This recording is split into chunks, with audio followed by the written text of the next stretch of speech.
ശാന്തി 30-11-25 പ്രഭാതമുരളി അവ്യക്ത ബാബ്ദാദ റിവൈസ് 18-1-2008 മധുബൻ. സത്യമായ സ്നേഹിയായി എല്ലാ ഭാരവും ബാബയ്ക്ക് നൽകി ആഹ്ലാദം അനുഭവിക്കൂ. പ്രയത്നമുക്തം ആകൂ. ഇന്ന് ബാബ്ദാദ തൻ്റെ 4 ഭാഗത്തുമുള്ള നിശ്ചിന്ത ചക്രവർത്തിമാരുടെ സംഘടനയെ കണ്ടുകൊണ്ടിരിക്കുന്നു. ഇത്രയും വലിയ ചക്രവർത്തിമാരുടെ സഭ മുഴുവൻ കൽപ്പത്തിലും ഈ സംഗമത്തിൻ്റെ സമയത്താണ് ഉണ്ടാകുന്നത്. സ്വർഗത്തിലും ചക്രവർത്തിമാരുടെ ഇത്രയും വലിയ സഭ ഉണ്ടായിരിക്കില്ല. എന്നാൽ ഇപ്പോൾ ബാബ്ദാദ സർവ ചക്രവർത്തിമാരുടെയും സഭയെ കണ്ട് ഹർഷിതമാവുകയാണ്. അകലെയുള്ളവർ പോലും ഹൃദയത്തിൻ്റെ സമീപം കാണപ്പെട്ടുകൊണ്ടിരിക്കുന്നു. നിങ്ങളെല്ലാവരും നയനങ്ങളിൽ അലിഞ്ഞിരിക്കുകയാണ്. അവർ ഹൃദയത്തിൽ അലിഞ്ഞിരിക്കുകയാണ്. എത്ര സുന്ദരമായ സഭയാണ്! ഇന്നത്തെ വിശേഷ ദിവസത്തിൽ എല്ലാവരുടെയും മുഖത്ത് അവ്യക്ത സ്ഥിതിയുടെ സ്മൃതിയുടെ തിളക്കം കാണപ്പെട്ടുകൊണ്ടിരിക്കുന്നു. എല്ലാവരുടെയും ഹൃദയത്തിൽ ബ്രഹ്മബാബയുടെ സ്മൃതി അലിഞ്ഞിരിക്കുകയാണ്. ആദിദേവനായ ബ്രഹ്മബാബയും ശിവബാബയും രണ്ടുപേരും സർവ കുട്ടികളെയും കണ്ട് ഹർഷിതം ആയിക്കൊണ്ടിരിക്കുന്നു. ഇന്ന് രാവിലെ 2 മണി മുതൽ ബാബ്ദാദയുടെ കഴുത്തിൽ ഭിന്ന ഭിന്ന പ്രകാരത്തിലുള്ള മാലകൾ കിടക്കുന്നുണ്ടായിരുന്നു. ഈ പുഷ്പങ്ങളുടെ മാലകളാണെങ്കിൽ കോമൺ ആണ്. വജ്രങ്ങളുടെ മാലകളും വലിയ കാര്യമൊന്നുമല്ല. എന്നാൽ സ്നേഹത്തിൻ്റെ അമൂല്യ മുത്തുകളുടെ മാല അതിശ്രേഷ്ഠമാണ്. ഓരോ കുട്ടിയുടെയും ഹൃദയത്തിൽ ഇന്നത്തെ ദിവസം സ്നേഹം വിശേഷിച്ച് എമർജ് ആയിരുന്നു. ബാബ്ദാദയുടെ അടുക്കൽ 4 പ്രകാരത്തിലുള്ള ഭിന്ന ഭിന്ന മാലകൾ എമർജ് ആയിരുന്നു. ആദ്യ നമ്പർ ശ്രേഷ്ഠമായ കുട്ടികളുടേതാണ്. ആരാണോ ബാബയ്ക്ക് സമാനം ആകുന്നതിൻ്റെ ശ്രേഷ്ഠ പുരുഷാർത്ഥികളായ കുട്ടികൾ. ഇങ്ങനെയുള്ള കുട്ടികൾ മാലയുടെ രൂപത്തിൽ ബാബയുടെ കഴുത്തിൽ കോർക്കപ്പെട്ടിരുന്നു. ആദ്യത്തെ മാല ഏറ്റവും ചെറുതായിരുന്നു.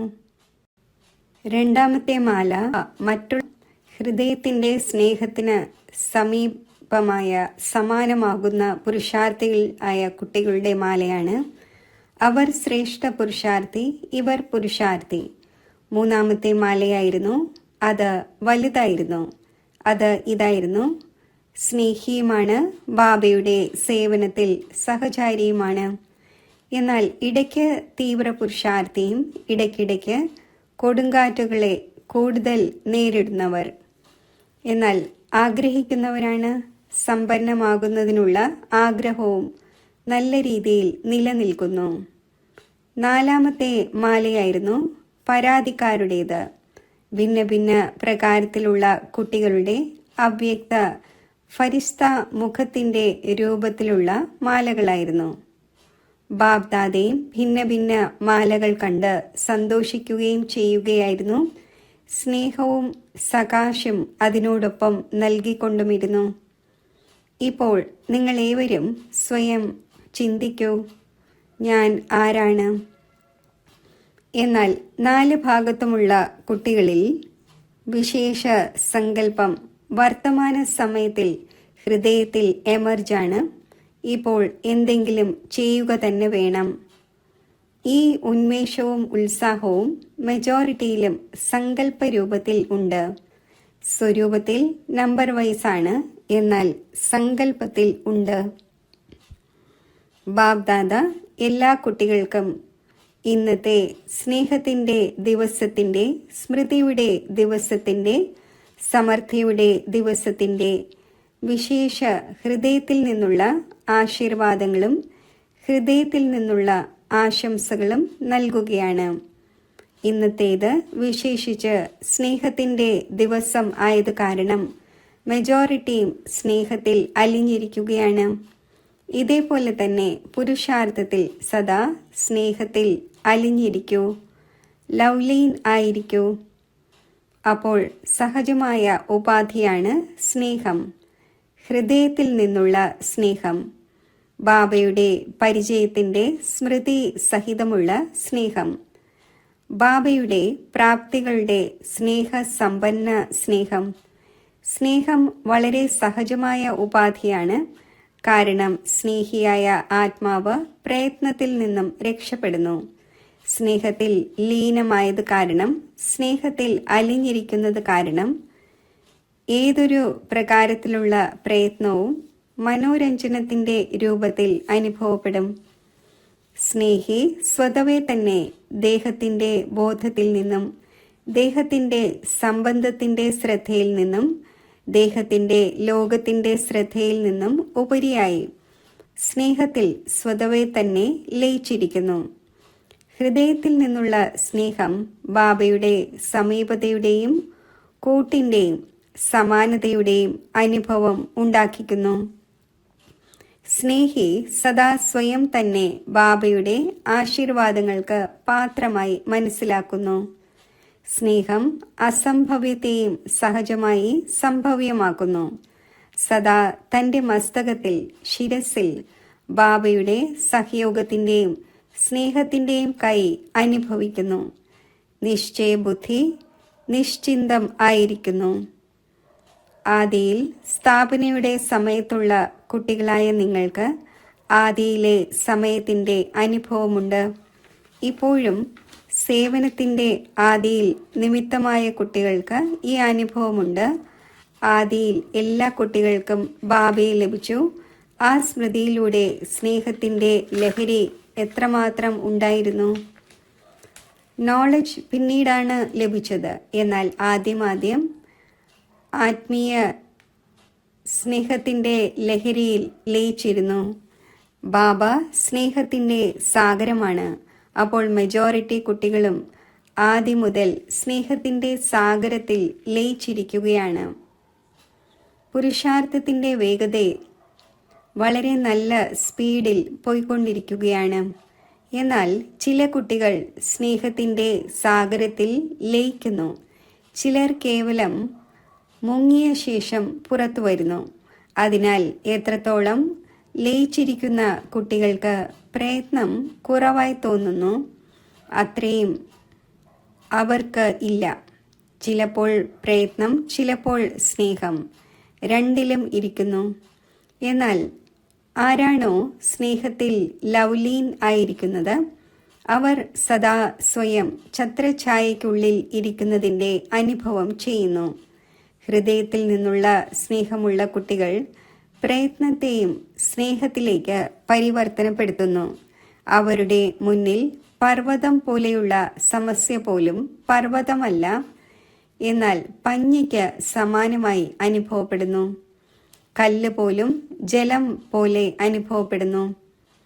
അപ്പോൾ ഏതുപോലെ ഇന്ന് വിശേഷ സ്നേഹത്തിൻ്റെ വായുമണ്ഡലത്തിൽ ഇരുന്നപ്പോൾ പ്രയത്നം ഉള്ളതായിട്ടാണോ അതോ മനോരഞ്ജനം ഉണ്ടായതായിട്ടാണോ അനുഭവം ചെയ്തത്? ഇന്ന് എല്ലാവരും സ്നേഹം അനുഭവിച്ചുവല്ലോ. സ്നേഹത്തിൽ ലയിച്ചിരുന്നുവോ? എല്ലാവരും ലയിച്ചിരുന്നുവോ? ഇന്ന് പ്രയത്നത്തിൻ്റെ അനുഭവം ഉണ്ടായോ? ഏതെങ്കിലും കാര്യത്തിൽ പ്രയത്നത്തിൻ്റെ അനുഭവം ഉണ്ടായോ? എന്തുകൊണ്ട്, എങ്ങനെ എന്ന സങ്കല്പം വന്നുവോ? സ്നേഹം എല്ലാം മറപ്പിക്കുന്നു.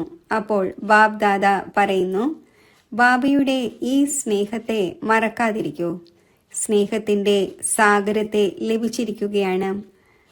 നല്ലവണ്ണം അലകളിലാടൂ. ചിലപ്പോൾ പ്രയത്നത്തിൻ്റെ അനുഭവം ഉണ്ടാകുന്നുവല്ലോ. കാരണം മായ ഇടയ്ക്കിടയ്ക്ക് പരീക്ഷ നടത്തുന്നു. എന്നാൽ ആ സമയത്ത് സ്നേഹത്തിൻ്റെ അനുഭവത്തെ ഓർമ്മിക്കൂ. അപ്പോൾ പ്രയത്നം സ്നേഹത്തിലേക്ക് പരിവർത്തനപ്പെടും. അനുഭവം ചെയ്തു നോക്കൂ. എന്താണെന്നാൽ എന്ത് തെറ്റാണ് ഉണ്ടാകുന്നത്? ആ സമയത്ത് എന്തുകൊണ്ട് എന്നതിൽ വളരെയധികം പോകുന്നു. എന്ത് വന്നുവോ അത് പോവുകയും ചെയ്യും. എന്നാൽ എങ്ങനെയാണ് പോവുക? സ്നേഹത്തെ ഓർമ്മിക്കുന്നതിലൂടെ പ്രയത്നം പോകും. കാരണം എല്ലാവർക്കും പല പല സമയത്ത് ബാപ് ദാദ രണ്ടുപേരുടെയും സ്നേഹത്തിൻ്റെ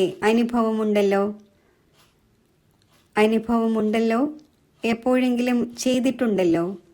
ശരി, സദാ ഇല്ല, എപ്പോഴെങ്കിലും ഉണ്ട്. ആ സമയത്തെ ഓർമ്മിക്കൂ. ബാബയുടെ സ്നേഹം എന്താണ്? ബാബയുടെ സ്നേഹത്തിലൂടെ എന്തെല്ലാം അനുഭവം ചെയ്തു? അപ്പോൾ സ്നേഹത്തിൻ്റെ സ്മൃതിയിലൂടെ പ്രയത്നം പരിവർത്തനപ്പെടും. കാരണം ബാബ്ദാദയ്ക്ക് ഏതൊരു കുട്ടിയുടെയും പ്രയത്നത്തിൻ്റെ സ്ഥിതി നല്ലതായി തോന്നുന്നില്ല. എൻ്റെ കുട്ടികൾ, പിന്നെ പ്രയത്നം. അപ്പോൾ പ്രയത്നമുക്തം എപ്പോഴാകും? ഈ സംഗമയുഗത്തിൽ തന്നെയാണ് പ്രയത്നമുക്തമായി ആഹ്ലാദത്തിൽ ഇരിക്കാൻ സാധിക്കുന്നത്. ആഹ്ലാദമില്ലെങ്കിൽ ഏതെങ്കിലും ഭാരം ബുദ്ധിയിലുണ്ട്. ബാബ പറഞ്ഞിട്ടുണ്ട്, ഭാരം എനിക്ക് നൽകൂ. ഞാനെന്ന ഭാവം മറന്ന് ട്രസ്റ്റി ആയി മാറൂ. ഉത്തരവാദിത്വം ബാബയ്ക്ക് നൽകൂ. സ്വയം ഹൃദയത്തിലെ സത്യമായ കുട്ടിയായി മാറി കഴിക്കൂ, കളിക്കൂ, ആഹ്ലാദിക്കൂ. കാരണം ഈ സംഗമയുഗം എല്ലാ യുഗത്തിൽ വച്ചും ആഹ്ലാദങ്ങളുടെ യുഗമാണ്. ഈ ആഹ്ലാദങ്ങളുടെ യുഗത്തിലും ആഹ്ലാദം ആഘോഷിച്ചില്ലെങ്കിൽ എപ്പോഴാണ് ആഘോഷിക്കുക? ബാബ്ദാദ നോക്കുമ്പോൾ കുട്ടികൾ ഭാരം എടുത്ത് വളരെയധികം പ്രയത്നം ചെയ്തുകൊണ്ടിരിക്കുന്നു. നൽകുന്നില്ല, സ്വയമേ എടുക്കുന്നു. ബാബയ്ക്കാണെങ്കിൽ ദയ ഉണ്ടാകുമല്ലോ, ദയ വരുമല്ലോ. ആഹ്ലാദങ്ങളുടെ സമയത്ത് പ്രയത്നം. സ്നേഹത്തിൽ ലയിക്കൂ. സ്നേഹത്തിൻ്റെ സമയത്തെ ഓർമ്മിക്കൂ. ഓരോരുത്തർക്കും ഏതെങ്കിലും സമയത്ത് വിശേഷിച്ച് സ്നേഹത്തിൻ്റെ അനുഭൂതി ഉണ്ടാവുക തന്നെ ചെയ്യുന്നു. ഉണ്ടായിട്ടുണ്ട്. ബാബയ്ക്കറിയാം ഉണ്ടായിട്ടുണ്ട്. എന്നാൽ ഓർമ്മിക്കുന്നില്ല. പ്രയത്നത്തെ തന്നെ നോക്കിക്കൊണ്ടിരിക്കുന്നു. കുടുങ്ങിയിരിക്കുന്നു. അഥവാ ഇന്നെങ്കിലും അമൃതവേള മുതൽ ഇതുവരെയും ബാബ്ദാദ രണ്ട് അതോറിറ്റിയുടെയും ഹൃദയത്തിൽ നിന്നുള്ള സ്നേഹത്തിൻ്റെ അനുഭവം ചെയ്തിട്ടുണ്ടെങ്കിൽ ഇന്നത്തെ ദിവസത്തെ ഓർമ്മിക്കുന്നതിലൂടെയും സ്നേഹത്തിന് മുന്നിൽ പ്രയത്നം സമാപ്തമാകും. ഇപ്പോൾ ബാബ്ദാദ ഈ വർഷത്തിൽ ഓരോ കുട്ടിയെയും സ്നേഹയുക്തവും പ്രയത്നമുക്തവുമായി കാണുവാൻ ആഗ്രഹിക്കുന്നു. പ്രയത്നത്തിൻ്റെ പേരോ അടയാളമോ ഹൃദയത്തിൽ ഉണ്ടായിരിക്കരുത്, ജീവിതത്തിൽ ഉണ്ടായിരിക്കരുത്. സാധ്യമാണോ? ആരാണോ ചെയ്തിട്ടേ വിടുകയുള്ളൂ എന്ന് മനസ്സിലാക്കുന്നത് ധൈര്യമുള്ളവർ, അവർ കൈ ഉയർത്തൂ. ഇന്ന് വിശേഷിച്ച് ഇങ്ങനെയുള്ള ഓരോ കുട്ടിക്കും ബാബയുടെ വിശേഷ വരദാനമാണ് പ്രയത്നമുക്തം ആകുന്നതിൻ്റെ. സ്വീകാര്യമാണോ? പിന്നെ എന്തെങ്കിലും സംഭവിച്ചാൽ എന്തു ചെയ്യും? എന്തുകൊണ്ട് എന്ന് പറയില്ലല്ലോ. സ്നേഹത്തിൻ്റെ സമയത്തെ ഓർമ്മിക്കണം, അനുഭവത്തെ ഓർമ്മിക്കണം, അനുഭവത്തിൽ ലയിക്കണം. താങ്കളുടെ വാഗ്ദാനമാണ്.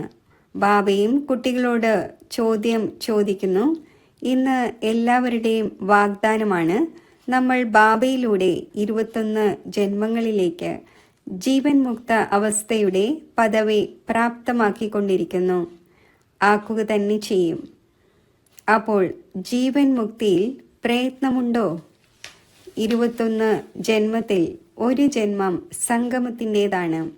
താങ്കളുടെ വാഗ്ദാനം 21 ജന്മങ്ങളുടേതാണ്, 20 ജന്മങ്ങളുടേതല്ല. അതിനാൽ ഇപ്പോൾ മുതൽ പ്രയത്നമുക്തം, അതായത് ജീവൻ മുക്തം, നിശ്ചിന്ത ചക്രവർത്തി. ഇപ്പോഴുള്ള സംസ്കാരം ആത്മാവിൽ 21 ജന്മം എമർജ് ആയിരിക്കും. അപ്പോൾ 21 ജന്മത്തേക്കുള്ള സമ്പത്ത് നേടിയല്ലോ. അതോ ഇപ്പോൾ നേടണമോ? അപ്പോൾ അറ്റൻഷൻ പ്ലീസ്. പ്രയത്നമുക്തവും സന്തുഷ്ടവുമായിരിക്കണം. സന്തുഷ്ടം ആക്കണം. കേവലം ഇരുന്നാൽ മാത്രം പോരാ, ആക്കുകയും വേണം. അപ്പോൾ പ്രയത്നമുക്തം ആയിരിക്കും. ഇല്ലെങ്കിൽ ദിവസവും ഏതെങ്കിലും ഭാരത്തിൻ്റെ കാര്യങ്ങൾ, പ്രയത്നത്തിൻ്റെ കാര്യങ്ങൾ, എന്തുകൊണ്ട് എന്നത് ഭാഷയിൽ വരും.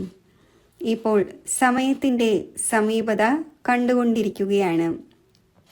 ഏതുപോലെ സമയത്തിൻ്റെ സമീപത ഉണ്ടായിക്കൊണ്ടിരിക്കുന്നുവോ അതേപോലെ നിങ്ങളേവരും ബാബയോടൊപ്പം സമീപതയുടെ അനുഭവം വർദ്ധിപ്പിക്കേണ്ടത് ആവശ്യമാണ്. ബാബയുമായി താങ്കളുടെ സമീപത സമയത്തിൻ്റെ സമീപതയെ സമാപ്തമാക്കും.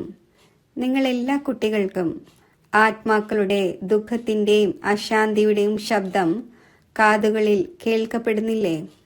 താങ്കൾ തന്നെ പൂർവികനുമാണ്, പൂജ്യനുമാണ്.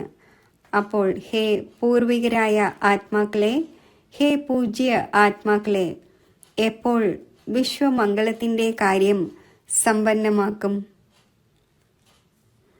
ബാപ്ദാദ സമാചാരങ്ങളിൽ കണ്ടു, ഓരോ വിങ്ങിലുള്ളവരും അവരവരുടെ മീറ്റിംഗ് നടത്തുന്നു, പ്ലാൻ ഉണ്ടാക്കുന്നു, വിശ്വമംഗളത്തിൻ്റെ ഗതിയെ എങ്ങനെ തീവ്രമാക്കാം എന്നതിൻ്റെ വളരെ നല്ല പ്ലാൻ ഉണ്ടാക്കുന്നു. എന്നാൽ ബാപ്ദാദ ചോദിക്കുന്നു, ഒടുവിൽ എത്ര നാൾക്കുള്ളിൽ? ഇതിൻ്റെ ഉത്തരം ദാദിമാർ നൽകണം. ഒടുവിൽ എത്ര നാൾക്കുള്ളിൽ? പാണ്ഡവർ നൽകണം. ഒടുവിൽ എത്ര നാൾക്കുള്ളിൽ? ബാബയുടെ പ്രത്യക്ഷത ഉണ്ടാകണം എന്ന പ്ലാൻ ഉണ്ടാക്കുന്നതിൽ ഓരോ വിങ്ങിലെയും എല്ലാവരും ലക്ഷ്യം വയ്ക്കുന്നു. എന്നാൽ പ്രത്യക്ഷത ഉണ്ടാകുന്നത് ദൃഢപ്രതിജ്ഞയിലൂടെയാണ്. പ്രതിജ്ഞയിൽ ദൃഢത. ചിലപ്പോൾ ഏതെങ്കിലും കാരണത്താലോ അഥവാ കാര്യങ്ങളാലോ ദൃഢത കുറഞ്ഞു പോകുന്നു. പ്രതിജ്ഞ വളരെ നന്നായി ചെയ്യുന്നു. അമൃതവേളയിൽ അഥവാ താങ്കൾക്ക് കേൾക്കാൻ സാധിക്കുമല്ലോ, ബാബ കേൾക്കുന്നുണ്ട്.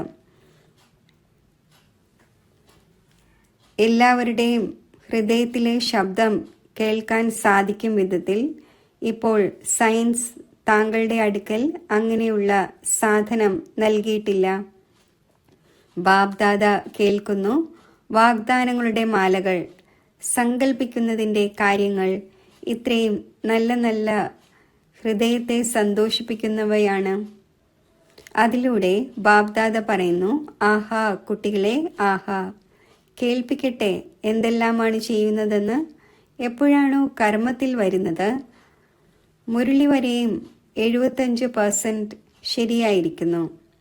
എന്നാൽ എപ്പോഴാണോ കർമ്മയോഗത്തിൽ വരുന്നത്, അപ്പോൾ അതിൽ വ്യത്യാസം വന്നു പോകുന്നു. അല്പം സംസ്കാരം, അല്പം സ്വഭാവം. സ്വഭാവവും സംസ്കാരവും എതിരിടുന്നു. അതിൽ പ്രതിജ്ഞ ദൃഢത്തിന് പകരം സാധാരണമാകുന്നു. ദൃഢതയുടെ പെർസെൻറ്റേജ് കുറഞ്ഞു പോകുന്നു. ബാബ്ദാദ കുട്ടികളുടെ ഓരോ കളിയും കണ്ട് പുഞ്ചിരിക്കുന്നു. ഏതൊരു കളിയാണ് കളിക്കുന്നത് പറയട്ടെ? ബാബ്ദാദയ്ക്ക് കളി കാണുമ്പോൾ ദയ തോന്നുന്നു, രസം തോന്നുന്നില്ല. കാരണം ബാബ്ദാദ കാണുന്നു, കുട്ടികൾ തൻ്റെ കാര്യം മറ്റുള്ളവരുടെ മേൽ വയ്ക്കുന്നതിൽ വളരെ സമർത്ഥരാണ്. എന്ത് കളിയാണ് കളിക്കുന്നത്? കാര്യങ്ങൾ ഉണ്ടാക്കുന്നു. ആരാണ് കാണാൻ പോകുന്നത് എന്ന് ചിന്തിക്കുന്നു.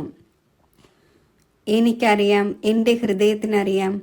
ബാബയാണെങ്കിൽ പരംധാമത്തിൽ സൂക്ഷ്മവദനത്തിൽ ഇരിക്കുകയാണ്. ഇത് ചെയ്യുവാൻ പാടില്ലാത്തതാണ് എന്ന് അഥവാ ആരോടെങ്കിലും പറയുകയാണെങ്കിൽ എന്ത് കളിയാണ് കളിക്കുന്നത് അറിയാമോ? അതെ, സംഭവിച്ചു. പക്ഷേ എന്നത് തീർച്ചയായും ചേർക്കുന്നു. പക്ഷേ എന്നത് എന്താണ്? ഇങ്ങനെ ആയിരുന്നുവല്ലോ, ഇങ്ങനെ ചെയ്തുവല്ലോ, ഇങ്ങനെ സംഭവിക്കുന്നുവല്ലോ, അതിനാലാണ് ഉണ്ടായത്. ഞാൻ ചെയ്തില്ല, ഇങ്ങനെ ഉണ്ടായി, അപ്പോഴാണ്. ഇപ്പോൾ ഇയാൾ ചെയ്തു, അതിനാലാണ് ചെയ്തത്. ഇല്ലെങ്കിൽ ഞാൻ ചെയ്യുമായിരുന്നില്ല. അപ്പോൾ ഇത് എന്തായി? സ്വന്തം തിരിച്ചറിവ്, റിയലൈസേഷൻ കുറവാണ്. ശരി, അവർ ഇങ്ങനെ ചെയ്തു, അപ്പോഴാണ് താങ്കൾ ചെയ്തത് എന്നിരിക്കട്ടെ. ശരി, വളരെ നല്ലത്. അവർ ആദ്യ നമ്പറിലുള്ളവരായി, താങ്കൾ രണ്ടാമത്തെ നമ്പറായി, ശരിയാണോ?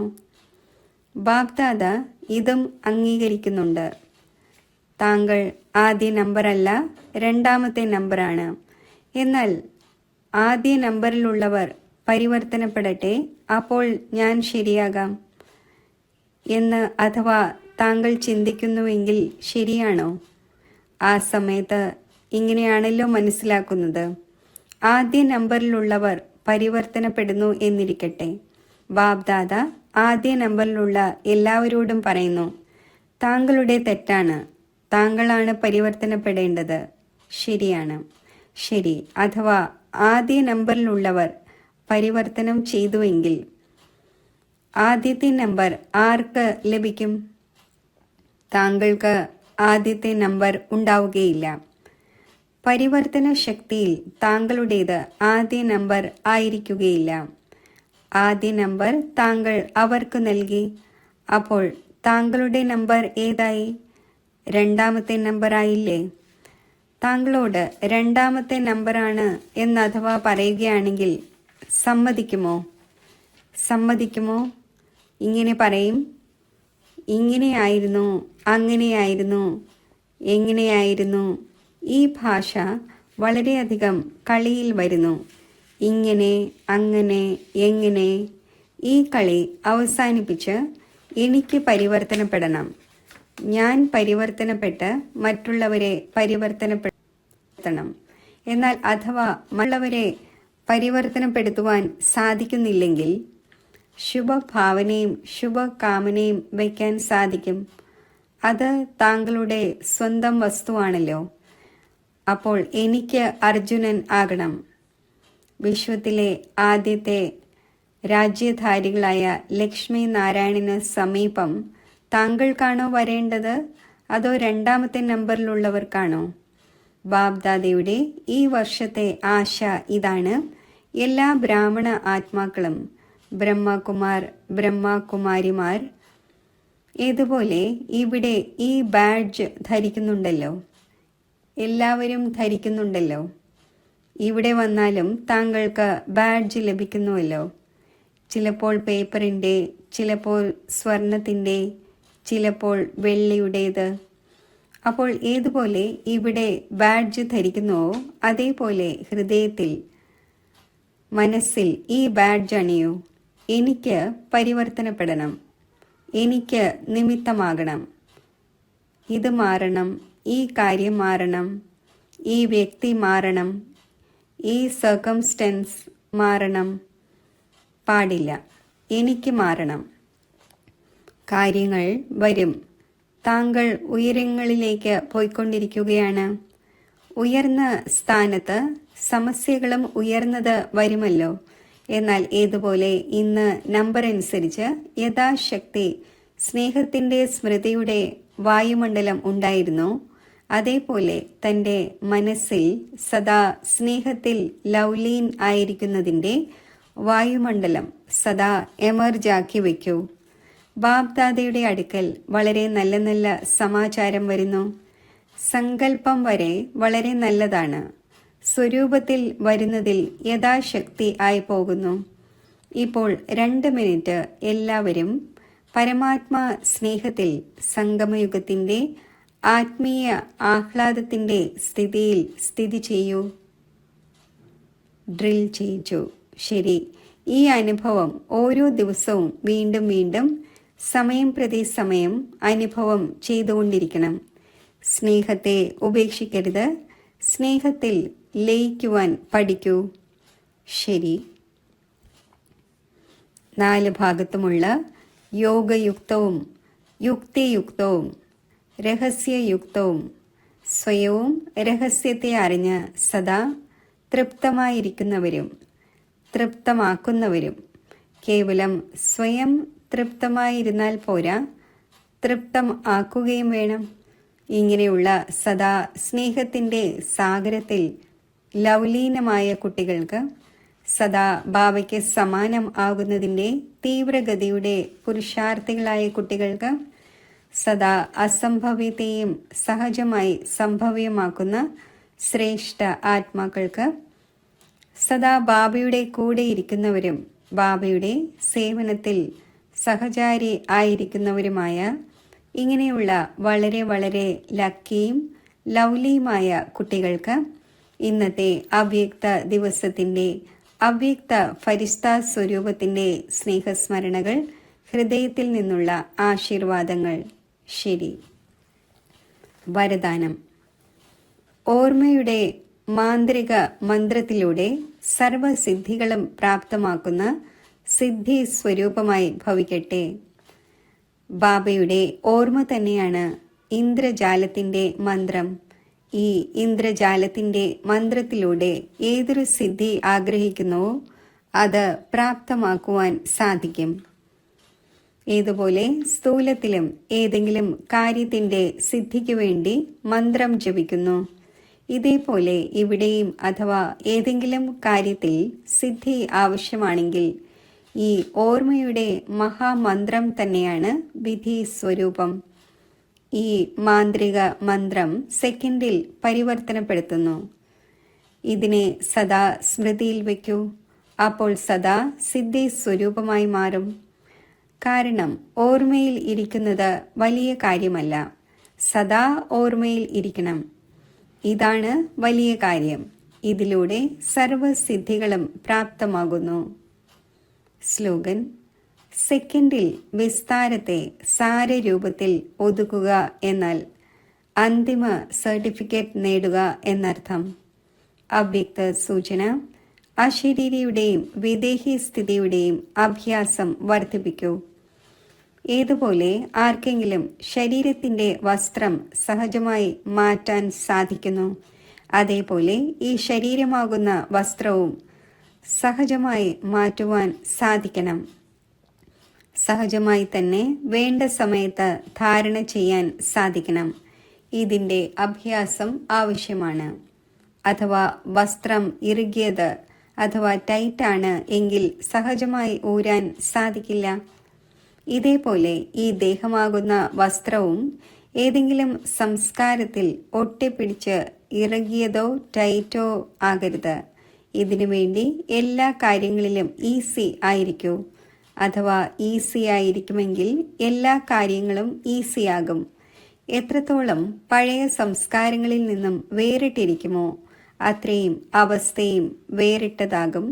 അതായത് സഹജമായി വിദേഹിയായി മാറും. ഓം ശാന്തി.